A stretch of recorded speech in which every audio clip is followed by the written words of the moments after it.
Why do men respond to distance? What does being absent for a while do to a man's mind? And why do men seem to fall in love and want a relationship with women who give them distance and they are repelled by women who are too present? This is what I'm going to cover in this first video. Then in part 2 of this video, I'm going to explain the right and wrong ways of giving distance, whether you are just in the dating phase or in a long-term relationship. And I'm going to give practical examples of giving a man the distance that he so craves. To answer the question of why men respond to absence and presence, let me first ask you a question. Have you ever known someone for whom you had such an admiration and maybe fascination as you observed them from a distance? Let's say a popular girl in your high school or someone from your workplace, only for them to become very ordinary, sometimes even mediocre in your eyes as you got to know them more and spend more time with them. The reason I'm asking this question is to make you visualize what distance does. Distance has an amplifying effect that makes people appear more than what they are, exaggerate their qualities, and even invent certain traits that they don't really possess. And all that comes down to the fact that when there is distance, there is space left unoccupied, which activates the mind's imagination and make it create, wonder, and fill in the blanks. And when it comes to love matters, men fall in love through a process of imagination that can only take place in the absence of the other person. They don't fall in love in your presence, but only after they sat down by themselves and took the time to process their emotions, form an idea of you, and think about you and how wonderful their life could be with you. So love is an act of imagination. People, and men in particular, first fall in love with an idea they form about you and not really fall in love with the real you. And if you think about it, love could not be any other way because no one would ever fall in love with anyone if no element of fantasy and imagination was involved. The real version of a person with good and bad traits is too much to handle in the process of falling in love. And I would even add that not very appealing at first for most people. There is even a famous quote by a French singer named Serge Gainsbourg, which goes something like this: "We love a woman for who she is not, and we leave her for who she is." And I find that this quote conveys well the idea that a man falls in love with the image he has formed in his mind of a woman. And that image is mostly the result of his imagination more than it is grounded in reality. Jordan Peterson also said in one of his lectures that men fall in love with a woman because she is the manifestation in real life of the eternal image of the female perfection. Again, an idea a man has in mind of what female perfection is.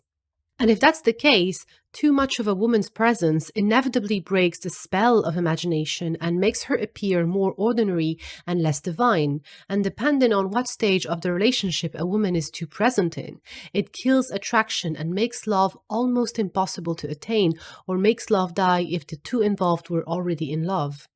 This is why the 17th century French courtesan Ninon de l'Enclos said, "Love never dies of starvation, but often of indigestion." It is having too much of you and your presence that kills the attraction. Now, let's break down how distance, through activating a man's imagination, works to intensify attraction and desire and make love grow stronger. Of course, a prerequisite to this process is an existing attraction and/or love dynamic. So if you are dating someone, you have to have established an emotional bond with the person, which means that if a man was not that into you after a first date or a few dates, no amount of distance and space will reverse that. And if you are already in a relationship, it is already established that there is a certain level of love. So the point of creating distance is to revive and intensify the feelings of attraction and love. Number 1, imagination amplifies your good traits. The mind has a tendency to fill in the blanks when it does not have the full picture through the process of imagination. And it does that with rather positive traits. So when we take some distance from someone, we create a space for the mind to start filling the blanks, and this naturally makes us appear better than we really are, exaggerating our qualities, or even inventing qualities and positive traits that don't always have a basis in reality. Now, is it not too dangerous to make someone fall in love with an image of us that is not exactly who we are, you may ask? Well, dangerous or not, this is how love happens, at least on the first stages of love. Then the person starts to discover the real you and either accepts your flaws and fall in love even more, or does not accept your flaws and fall out of love. Number 2, imagination triggers the feeling of missing the other person. Desire comes from the absence of something or someone from whom we got pleasurable feelings previously. The feeling of desire cannot be triggered in the presence of the other person, but rather when the other person is absent. So your physical absence alone will create desire for closeness and interaction in a man. And imagination crystallizes this desire by making a man think of you and the way you made him feel and how happy and comfortable he was with you, and the time you spent together, the things you did together, and the effect of your presence in his life, and inevitably incepts the idea of wanting to feel that way again. Number 3, imagination makes you appear as a challenge. You may be the exact same person, but with the distance that you have established, a man's imagination will make him perceive you as more of a challenge because now there is the possibility of rejection, which may not have existed in his mind before. Well, let me explain. When you are no longer around and easy to reach, you become less and less predictable as time goes by. A man no longer knows exactly where you stand, how you may react to what he says and what he does, and if you even still want to be with him and you still like or love him, and this makes you more challenging. So if you guys are just dating, now he has to think twice before he can text you or call you. He has to put more efforts into whatever he does because he's less sure of what you could think and how you would react.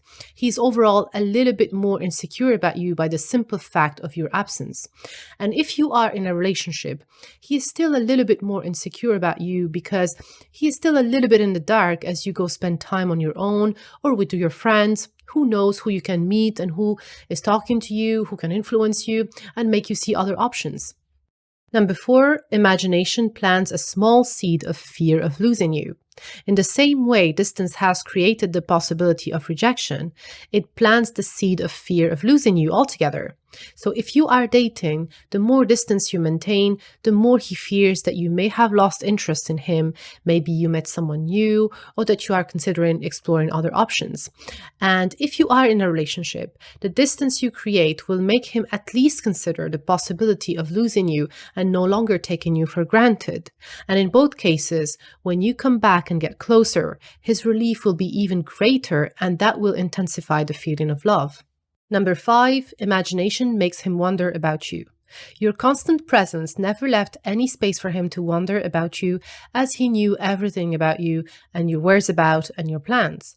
Again, if you are dating, your absence will leave him in the dark and he can't help himself but wonder what you're doing, what your plans are, and what's happening with you. And if you are in a relationship and you see each other every day, you can still have a similar effect by creating space throughout the day, for example, by avoiding to call and text your man during the day. In both cases, it's very healthy for a relationship with a man to get him to a point where he wonders about you, because you will occupy a space in his mind that would otherwise be occupied by other things if you were constantly on his face. And if you are in the dating phase, he might start wondering if you are happy or sad without him, if you are lonely or having the time of your life.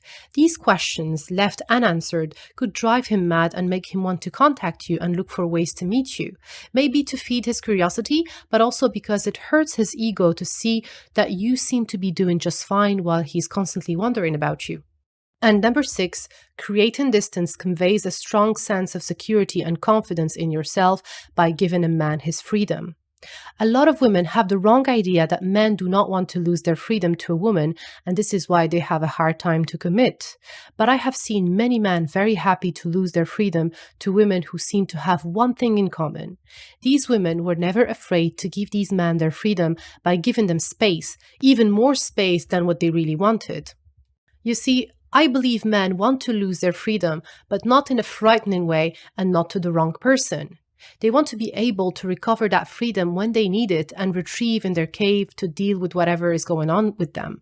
And a woman who knows when and how to give space shows a man her ability to give him his freedom, but also her sense of security and confidence as she does that. Such a woman is not afraid, thinking that if her man gets some space and freedom, she might lose him to some other woman. And this brings us to the end of part 1 of why men respond to space and distance. Make sure to watch part 2 of this video, where I will talk about the right and wrong ways of creating space and give you some practical examples of how to create space and distance with a man. Thanks for watching.